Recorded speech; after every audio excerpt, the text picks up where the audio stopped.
என்ன ஒரு கதை சொல்றீங்க? உணர்ச்சி பூர்வமான கதையை பேசணுங்கண்ணே.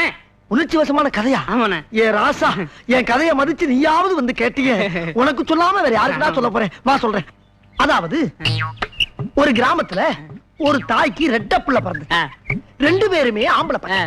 அந்த பசங்க ஒருத்தர் பாசத்தோடையும் நேசத்தோடையும் வளர்ந்து வந்தாங்க. சரி. அந்த வளர்ச்சியை பார்த்த தாய் தப்பே, ஆஹா நம்ம பிள்ளைகளுக்கு சீக்கிரம் ஒரு கல்யாணத்தை பண்ணிக்கணும்னு ஒரே ஒரு கல்யாணத்தையும் பண்ணி வச்சாங்க.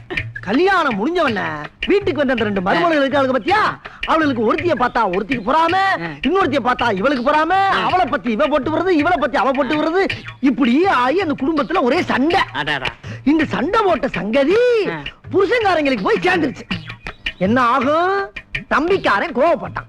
நேர அண்ணங்காரனை பார்த்து, ஏண்டா என்னடா பொண்டாட்டி வச்சிருக்க, அடிச்சா ஒரு அடி நெஞ்சில, ஏண்டா என் சட்டையவா பிடிக்கிறேன்னு போட்டா ஒரு அற.